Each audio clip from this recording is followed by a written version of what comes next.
This is the most important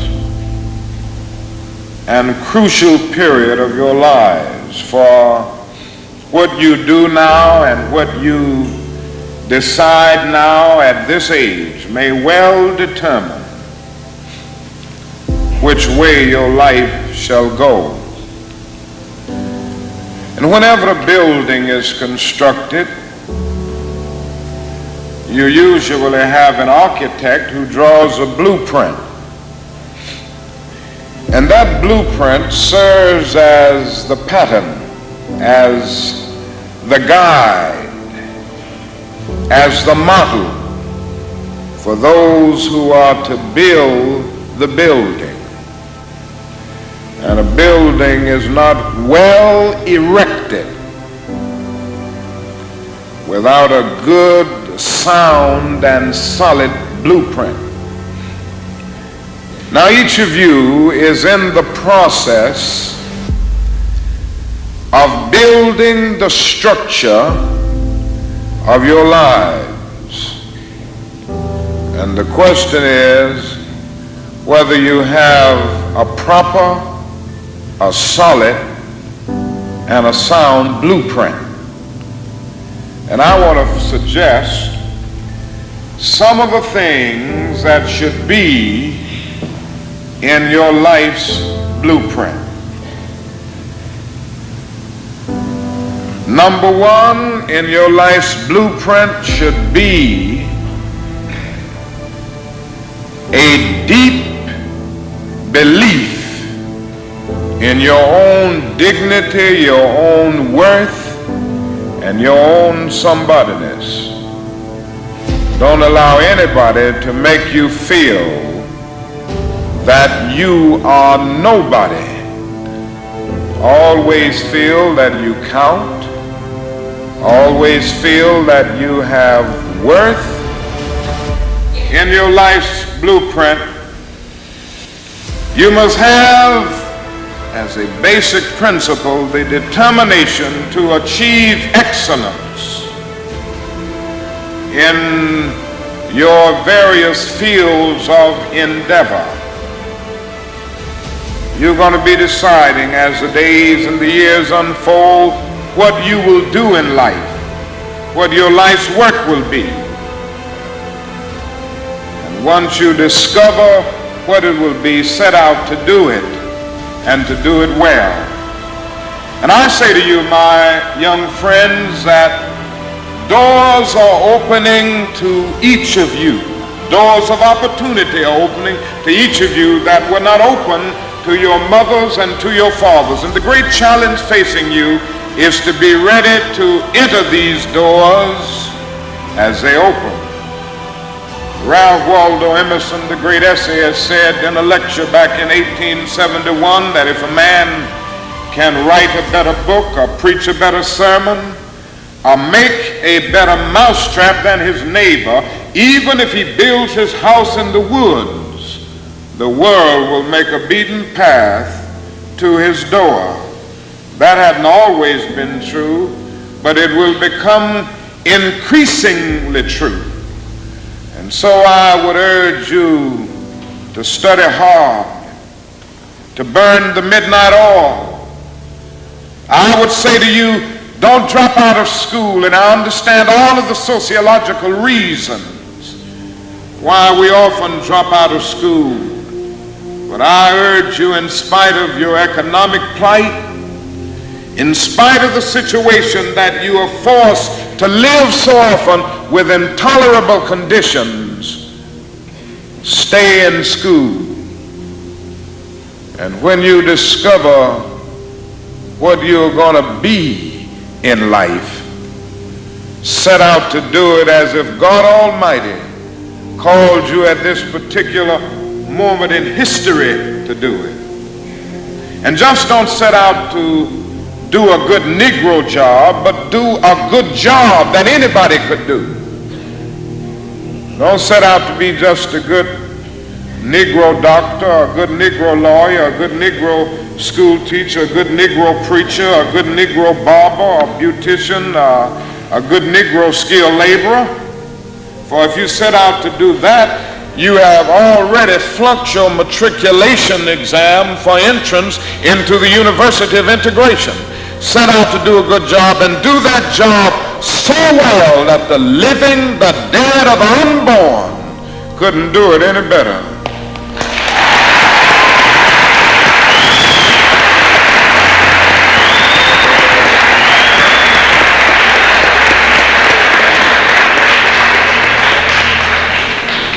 Falls your lot to be a street sweeper. Sweep streets like Michelangelo painted pictures. Sweep streets like Beethoven composed music. Sweep streets like Leontine Price sings before the Metropolitan Opera. And sweep streets like Shakespeare wrote poetry. Sweep streets so well that all the host of heaven and earth will have to pause and say, here lived a great street sweeper who swept his job well.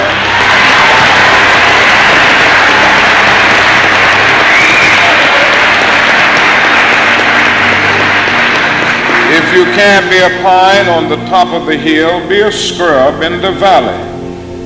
But be the best little scrub on the side of the rill. Be a bush if you can't be a tree. If you can't be a highway, just be a trail. If you can't be the sun, be a star. For it isn't by size that you win or you fail. Be the best of whatever you are.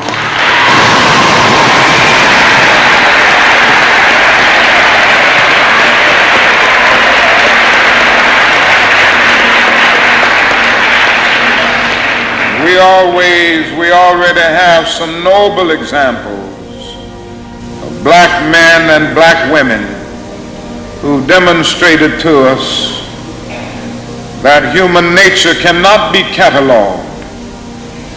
They in their own lives have walked through long and desolate nights of oppression, and yet they've risen up and plunged against cloud-filled nights of affliction, new and blazing stars of inspiration.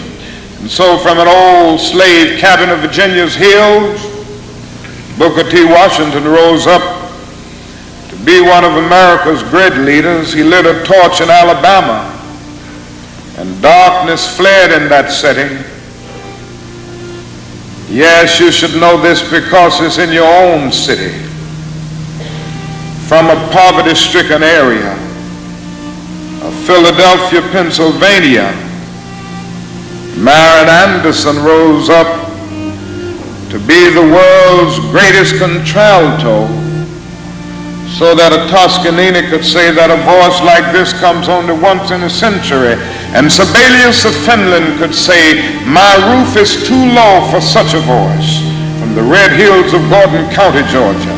And the arms of a mother who could neither read nor write, Roland Hayes rose up to be one of the world's great singers and carried his melodious voice into the palaces and mansions of kings and queens. From crippling circumstances, there came a George Washington Carver to carve for himself an imperishable niche in the annals of science. There was a star in the diplomatic sky, and then came Ralph Bunce, the grandson of a slave preacher, and he reached up and grabbed it and allowed it to shine in his life with all of its scintillating beauty. There was a star in the athletic sky. And then came Jackie Robinson in his day, and Willie Mays in his day with their powerful bats and their calm spirits. Then came Jesse Owens with his fleet and dashing feet. Then came Joe Louis and Muhammad Ali with their educated fists. All of them came to tell us that we can be somebody, and to justify the conviction of the poet, fleecy locks and black complexion cannot forfeit nature's claim. Skin may differ, but affection dwells in black and white the same. And if I were so tall as to reach the pole, or to grasp the ocean at a span, I must be measured by my soul. The mind is the standard of the man. And finally,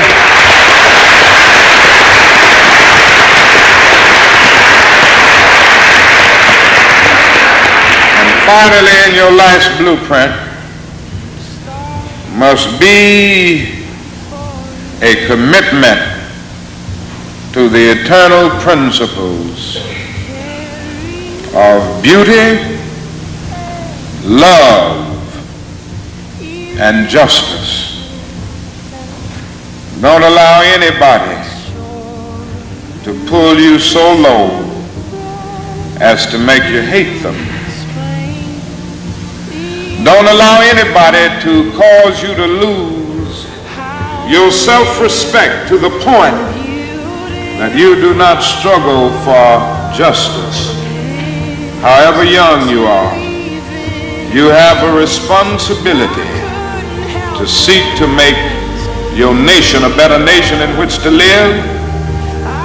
You have a responsibility to seek to make life better for everybody. And so you must be involved in the struggle for freedom and justice. Now, in this struggle for freedom and justice, there are many constructive things that we all can do and that we all must do.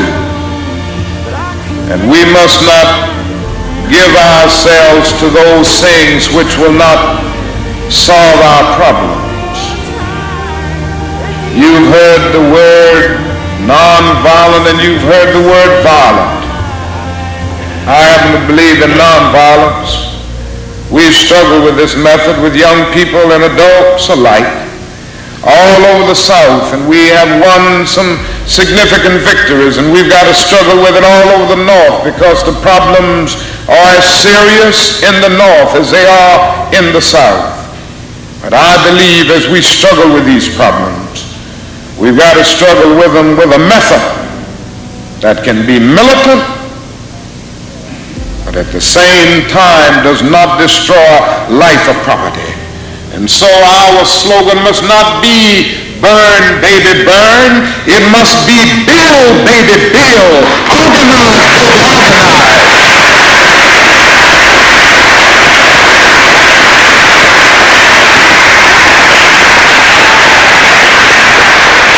Yes, our slogan must be learn, baby, learn, so that we can earn, baby, earn.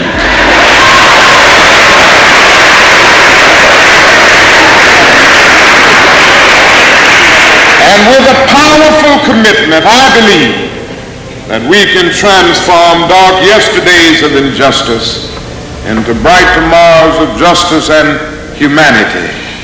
Let us keep going toward the goal of selfhood, toward the realization of the dream of brotherhood, and toward the realization of the dream of understanding goodwill. Let nobody stop us. I close by quoting once more the man that the young lady quoted, that magnificent black bard who has now passed on, Langston Hughes. One day he wrote a poem entitled Mother to Son. The mother didn't always have her grammar right, but she uttered words of great symbolic profundity.